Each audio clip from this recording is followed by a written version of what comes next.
City Wrestling. Oh yeah! Welcome to another edition of Grind City Wrestling. Believe it or not, they have allowed us to do this podcast 249 times. Welcome. I am Dustin Starr. Be sure to follow us at Grind City Media on social media. Subscribe wherever you're listening, especially right here on YouTube. Last week, we were all over the map talking about WWE Crown Jewel, AEW Collision Live, Ric Flair being all elite, with Hulk Hogan next, and so much more. This week, we're going to talk once again about CM Punk. So let's get right to it. Ladies and gentlemen, it is all time. And introducing right now is my co-host, my tag team partner, one of the best follows on social media, award-winning social media, by the way. Ladies and gentlemen, it's Devin Walker, baby. What's up, D? I'm so tired of going on this podcast and talking about CM Punk. But I guess since we're here, we're here. But before I get to anything, I want to give a shout-out to Jeff Jarrett, bro. So we talked about it last night, 5-star at the game. But that Double J clip of him hitting his favorite, there you go, I see you. His favorite guitar shot is kind of going viral on Instagram. So shout out Jeff Jarrett, man, for creating that moment on our Grind City Media podcast. Yeah, check that out. It's on Instagram at Grind City Media. While you're there, you can be sure to follow Devin at Devin_Walker. We are super duper busy with basketball, but what else is going on? What is new, Devin? Man, I mean, Grizzlies won a game since the last time we did this podcast. Hey, that's good. They won one game. I guess that's pretty much it. We have a new champion, United States champion, Logan Paul, right? Yes, Logan Paul. He's been walking around with the belt doing random shit with it. That's why he won it, by the way. Exactly. Very smart by the WWE, by the way, to boost that belt up. And yeah, very smart. It's pretty much it, bro. Nothing going on, bro. I feel like, so I have a take. I'm not going to give you my take right now, but I have a take, and I'll save it for later in the show. Okay, save it for later in the show. I am fresh back from a trip to Disney at Magic Kingdom. It was awesome. My legs and my hip flexors hurt from carrying around a nearly 3-year-old little boy. And also Brady was there as well. Me, Maria, Brady, and Reese. It was a blast. But coming up today, I'm not going to talk all about Disney. Not a lot of wrestling went on there. I wasn't allowed. But we're going to talk about CM Punk returning for the WWE. And also I want to talk a little bit about MJF. And then we're also going to hit a few other notes as well. But first, Devin, what is the best wrestling that you watched all week? I mean, let's see. Because Crown Jewel was all right. I mean, from top to bottom, it was straight. It was cool, whatever. Cena getting spiked 15 times was kind of OD. Oh, my gosh. Kind of wild. Like, why you... I don't know if that's like kind of like give Sikoa kind of that bump. Like that's like a 5-year losing streak now for John Cena in singles matches. How crazy is that? I thought this was the one he was going to win. Yeah, but I guess they want to show like Solo as a star, so they just like just jabbed him in the neck a couple times. As far as best wrestling, I think I would have to give it to. This is hard. It's a tough one. Mine was tough as well. Yeah, it's because I feel like there's nothing really that stood out in the last week, Well, here, let me go first then. I think the best wrestling that I watched all week, and I think it's got to be hands down, it was the Crown Jewel moment for LA Knight. Maybe it's because I knew LA Knight as Eli Drake.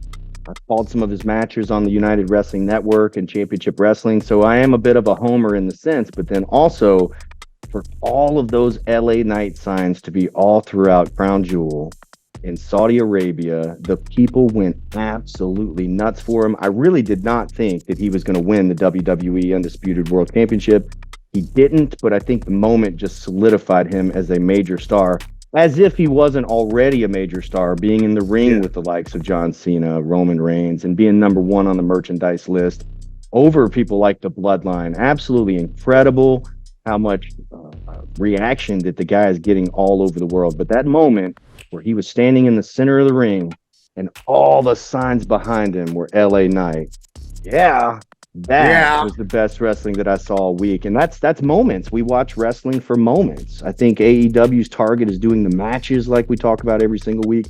WWE is more about the moments. And I think that moment, even in a losing effort for LA Knight, just solidified him as one of the major stars. And I think there's already talk about maybe having LA Knight versus Logan Paul for the WWE United States Championship, which I think would be fantastic. The most popular WWE star and a guy who's arguably popular all over the world, Logan Paul, even though there's a lot of haters, they still watch everything he does. I think that would be nothing but money. I like yours, but the LA Knight, the moment when he walked out when his music hit, it was like one of those moments. Like I feel like even him, he was like, "Yo, this is crazy!" Like for me to be this overseas like this. I think the LA Knight thing was cool. I guess I'll give it to. I know some wrestling fans hated it, but I'll give it to Solo pinning Cena in the ring 1, 2, 3 because that lets you know WWE sees something in Solo, right? And he's falling behind the lineage of Umaga, his dad, and the rest of the. Now hold on though. Umaga was one of the greatest characters of all time, if you ask me. I mean, He had Alejandro Estrada. Exactly. Bulldozer. Shout out Umaga, bro. He had to do it for his pops Umaga, and Samoan Spike Cena's ass 15 times. So I'll give that my best wrestling of the week. But I gotta bring this up before we get to the CM Punk thing. And I've been thinking about this shit a lot, 5-star. Because you know it's coming.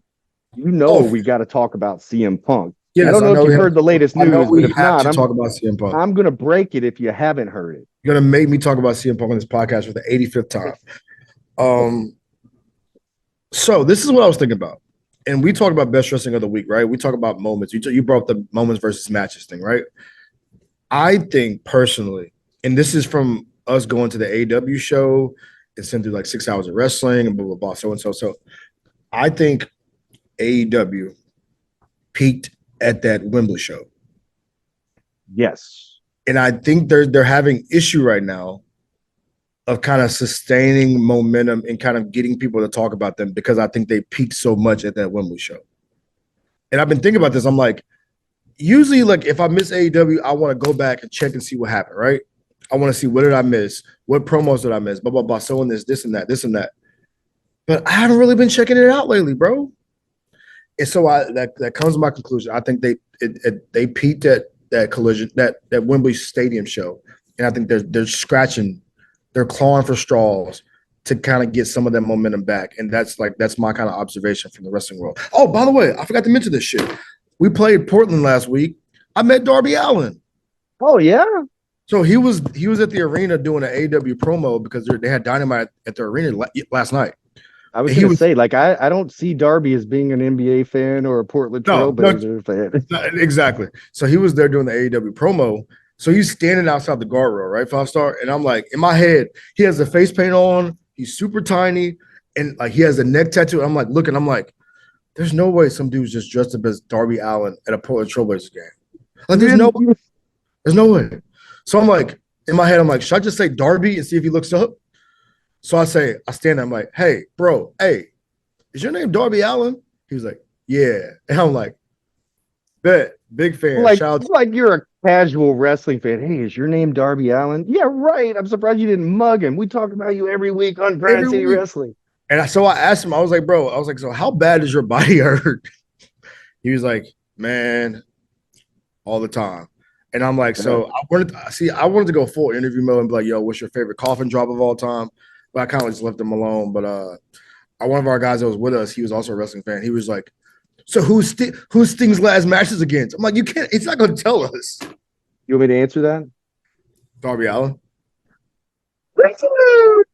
Oh my God! There's no way they're going to put those two old heads in the ring together. Oh no, man! I think Tony Khan would book Ric Flair versus Sting in a heartbeat. But dude, look, Darby Allen versus Sting.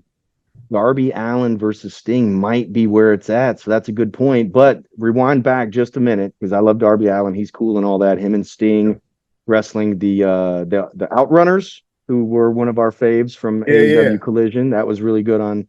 But you mentioned the momentum and Wembley. Okay. Mm-hmm. The momentum stopping for AEW does coincide with the departure of CM Punk.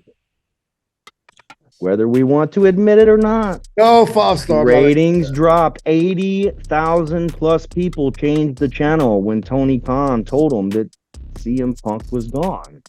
Now, they brought the numbers up just a little bit over the last couple of weeks and all that kind of stuff. They are what they're going to be, but the arenas are not selling out. The momentum that you're talking about for ratings and all that stuff, the coolness has kind of worn off. And I actually hate to admit it, but it does look like it coincides with CM Punk. And speaking of CM Punk, blew the internet up yesterday, or rather WWE did, because they added CM Punk back to the alumni roster page. And of course, this comes after and I'm using air quotes here, the board meeting with TKO. And of course, you guys know that CM Punk works UFC. He does commentating, and I wish Eric was here. He is out this week. He's on daddy duty, but the commentary and everything that he does with, I believe it's Cage Fighting Fury, and you did see him there. John Morgan mentioned total nonstop action during commentary. Also, CM Punk's broadcast colleague had a WWE pocket square. Like, they were just pure trolling. And then the rumors come out that he does have a board meeting with the WWE, and then he's added back to the alumni page on WWE.com. So, Devin. Oh, no. Here we go again. Factor that in with the fact that Survivor Series is coming up on November the 25th. Mm-hmm. It's in Chicago, and they also just released another 1,200 to 2,000 seats at this arena. Devin, will CM Punk return to WWE at Survivor Series? Yes or no? As bad as I don't care about it, bro, I do not. CM Punk does not drop the needle for me anymore. But I think because of all these weird ass circumstances that have been lining up from this day to this day to this day, bro, I think we're going to see CM Punk come out of those curtains on Survivor Series. I think it's going to be a one-time thing. It's not like we talked about all the time, bro. He got his biggest pops in Chicago and Chicago only. Like, the other arenas hated him. So I think they bring him out for the Chicago show, get the pop, and then we keep it moving. I think CM Punk will make his return. I think it will be at Survivor Series. I think that he will be there full time. I believe he would probably have to sign a 2 or 3 year contract at least. And I think that they're going to sell out Survivor Series. They're going to sell out of their merchandise, and then we'll have to just see what's next. But it does look like CM Punk is going to return to the WWE. Is there any matchup? No. I'm going to cut you off there. No. I mean, it's got to be Seth Rollins, though, right? Because, I don't know, Shinske did the go to sleep. Didn't Seth Rollins mention him? Corey Graves quoted CM Punk. So when he comes back, what does he come back for? Because I don't think he has a match at Survivor Series, but I think he does make some sort of impact that's going to start a story. It could eventually lead to the Royal Rumble in January. And then, of course, that's the road to WrestleMania that's coming up in April. Yeah, I have no interest at all, 5-star. Like we could say, who would I want to see a match up with the WWE? No one. Fight yourself, bro. Fight yourself. I love that. Whether you like it or not, though, when AEW signed CM Punk, ratings, all that stuff went up. It was really, really cool. Then you had all the backstage mess. Then he came back. Then he left again, and now here we are. And you've got, 18,000 seat buildings with 2,000 to 3,000 people in it. And I'm not throwing shade. I'm not hating, but it definitely seems like they would need the help of CM Punk. All right, the next thing I wanted to talk about real quick was MJF. Have you been watching MJF on AEW? Yes, he's probably the best thing about the show. For sure. He is the best thing about the show by far. What is the first 36 to 45 minutes of the show all being MJF? Is that an issue? I think he's got the opening segment. I think for me, he had the opening match. And then after that, even Samoa Joe cut a promo on him. And then, he relinquished the title to cut a promo on Samoa Joe. So, how many guys and how many stories can you tell against one individual? Part of me really does like it because everybody should be gunning for the World Heavyweight Championship, right? But then also part of me is like, you've got to divide these storylines up, because right now you've got Bullet Club Gold, along with Jay White. You've got Samoa Joe chasing him. You've got Wardlow chasing him. There's Roderick Strong and Adam Cole doing something. And then you got the Gun Club with the Ring of Honor tag team titles. I mean, that's 6 different feuds that I just named, just not even looking at notes or whatever. Like, everybody is feuding with MJF at this point. Is it too much? I think that okay, so twofold. I think one, that puts the more realism part into wrestling, right? Because sometimes we see like we talked about the last week, the Becky Lynch storyline, right? Where what's her face left her laying in the cage, and then they act like it never happened, right? Yeah. I think, yes, it could be an issue, but at the same time, it adds like kind of a realism to wrestling, where it's like, yo, that's the top guy. We're all gonna go and gun for him, right? So I think that part of it I love. But then again, like you said, like, is it too much? I mean, Jeff's the star of the show, bro. I mean, it's almost 50% of the show all going to MJF at this point. And I think there's so many guys in that locker room though, like, that are stars, right? That you brought over to AEW. You have so many damn belts in AEW. Like, you got a lot of you ain't got. They introduced a AAA something or another championship belt a couple weeks ago with QT Marshall, who we haven't seen on television in what feels like months. Exactly. So it's like, you have you don't have enough TV time. You have TV time to show off those talents, but it's like, I mean, if you want to just put MJF on TV for 45 minutes every week, be my guest. Because I'd rather watch him than watch, I almost said a bad word, QT Marshall versus, I love him, but the dude from Dark Order in a match. Like, I don't care. Like, I'm sorry. Like, what's the dude, the buff dude? Johnny Hungy? Johnny Hungy, okay, yeah. Yeah, I saw Johnny Hungy at AEW Collision, and I wanted to call him Johnny Hungy. Yeah, I know, right? But he was at catering too, so he was hungry. That's I don't care about that. Like, if you give me MJF, like I said, that's the part of it I like, because it adds a realism to it. Because MJF, his character seems like the guy that would take over a show for 45 minutes, right? So there's I guess it's a twofold thing for me. Very good stuff. All right, so MJF, CM Punk, big time in the news. Will CM Punk return to WWE? Is it too much having MJF? Sound like you were going to say something? Oh, no, I was just trying to make sure my hair, you know. All right, are there any other news that you want to catch up with before we tell you what's coming up this weekend? I'll say, bro, I'm looking forward to I've been watching Memphis Wrestling every week. You know, that's one thing I do watch every week. Appreciate it. I'm looking forward to the mixed tag match, bro. I'm looking forward to seeing the crescendo of what happens between Nikki Lane, Austin Lane, and Mackenzie Morgan and Tim Bosby. I've been enjoying the storyline a lot, because I love like the kind of like the more of, like I said, realism, because we know like those are real life couples, right? Yes. So I love to see that. And what the hell is going on with Flex? Man, did Flex get hit by that truck? He did get hit by the truck. Who did it? The question is, who did it? Done it? Are you going to tell us who did it? We have no idea, but what we do know is this week, this Saturday, this Friday and Saturday on Memphis Wrestling, it's a final battle. It's the last man standing match. Simon goes one-on-one with Tim Grind. Mr. Chris is out of the picture, or should I say Mr. Crisp, after getting hit with that fireball inadvertently. So it is going to be one-on-one. Simon versus Tim Grind. Final battle this weekend on Memphis Wrestling. And then also you'll see the storyline develop between Mackenzie Morgan, Tim Bosby, and also Nikki and Austin Lane. And that is going to be a winner-takes-all match. That means that whichever side wins goes home with both championship belts, which is going to be awesome. And that's coming up in the coming weeks on Memphis Wrestling. Kevin, what you got going on this weekend? We have a Grizz game on Friday. I'll fly out Saturday for LA. We play the Clippers and the Lakers next week. Come back Wednesday. Record this podcast again on Thursday and have another Grizz game next weekend. So let's rock, baby.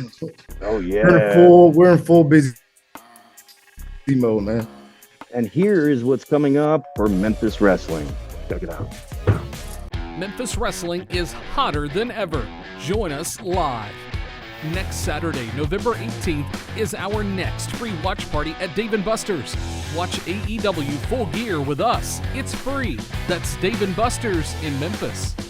Next Sunday, November 19th, former Impact Wrestling World Champions Josh Alexander and Eric Young are coming to Memphis Wrestling. Meet them both at our VIP experience and catch them live. Friday, December 1st, Memphis Wrestling returns to Brighton, Tennessee for one of the biggest fundraisers of the year, benefiting Brighton baseball and Brighton softball. Sunday, December 10th is our annual Grind City Rumble featuring Warhorse. Reserve your seat today. All tickets are on sale now. Get yours right now at memphiswrestling.tv. Welcome back to Grind City Wrestling. We're wrapping things up. I am Dustin Starr. He is Devin Walker. Baby, any final notes before we get out of here, Devin? No, man, that's all I got. I think, like I said, I think AEW is slowly starting to drop. WWE is kind of finding their groove again. Screw CM Punk. Yeah, we're here. Stop the CM Punk. Hey, we're gonna show you next week. You're gonna have your damn hand painted with the X on it. I might just do that. I'm straight edge, baby. Bring it on. CM Punk Survivor Series. CM Punk, MJF. MJF, it's the bidding war of 2024. Maybe we'll finally get that match there. Oh my gosh, the possibilities are going to be crazy. So actually, you know what? Next week, what are we going to be saying? I would enjoy that. MJF versus CM Punk. I would enjoy that. All right, he is Devin Walker, baby. I am Dustin Starr, and this was Grind City Wrestling. So long, everybody. You gonna buy a CM Punk t-shirt next? Screw that, bro.